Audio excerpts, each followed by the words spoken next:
La cataclysmique explosion du 4 août, dès le lendemain, le président français est allé là-bas, il a porté ce qu'on a appelé l'initiative française. En gros, il s'agissait de nommer un gouvernement d'indépendants qui allait faire des réformes, et grâce à ces réformes, les Libanais allaient avoir de l'argent. Est-ce que c'est un succès pour vous? L'initiative était tout à fait soutenable. Elle était à un moment où elle s'est exprimée sans doute espérée, mais elle n'a pas donné les résultats que l'on souhaitait, que l'on attendait. Et pour la population libanaise, c'est une très grande déception. Déception parce que le gouvernement n'a pas été véritablement constitué sur ses bases. Et l'autre déception, c'est que l'aide n'est pas venue, ou pas suffisamment venue. Et même si maintenant les liens avec l'Arabie Saoudite se sont rétablis, il n'en reste pas moins que les investissements ne sont pas là. Et donc pour le Liban, ce qu'il représentait, c'est une extrême fragilité et une détresse pour la population. C'est vrai que moi j'espérais que la France puisse être plus active.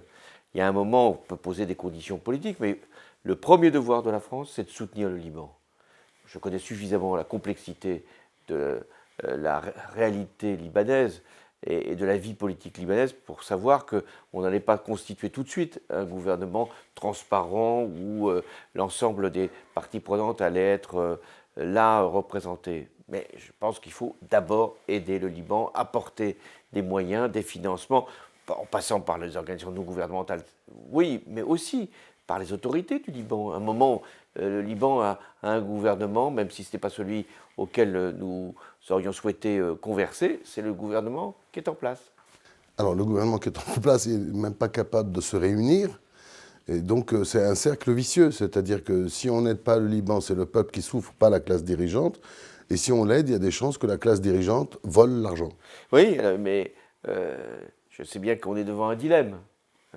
Mais face à ce dilemme, il dure depuis des années, on ne le découvre pas aujourd'hui.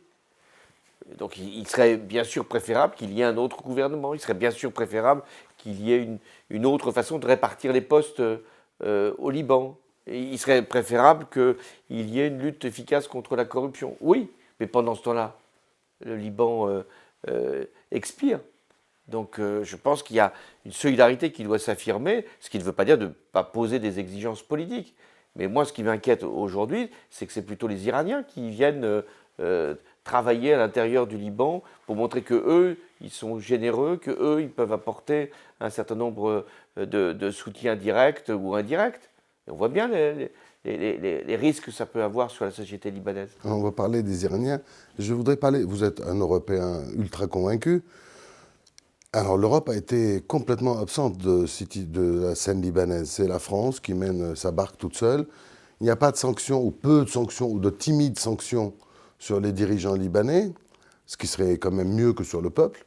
Donc est-ce que vous pensez qu'il faudrait que l'Europe des 27 puisse agir clairement, ouvertement, en prenant des sanctions contre les dirigeants libanais qui n'appliquent aucune demande de la communauté internationale et laissent le peuple mourir de faim? Oui, l'Europe, elle ne doit pas simplement être une caisse qui s'ouvre, et encore assez timidement.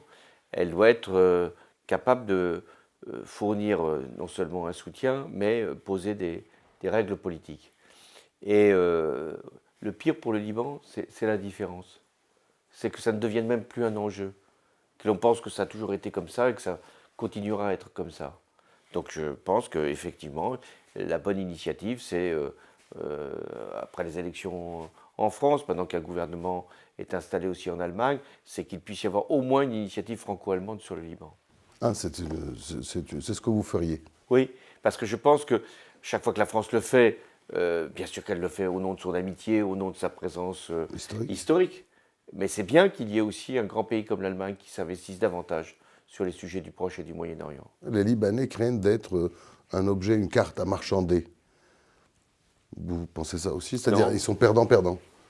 Non, il faut que le Liban arrête de penser qu'il est le centre du monde. qu'il va perdre dans tous les cas de figure et qu'il est l'objet de tractations sombres. Non, le Liban existe, le Liban doit vivre, et le Liban n'est pas au cœur des négociations en cours.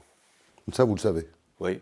Enfin, je n'ai pas d'informations particulières, mais ce n'est pas le Liban qui est en cause. C'est plus, j'allais dire, pardon pour le Liban, mais c'est encore plus grave que ça.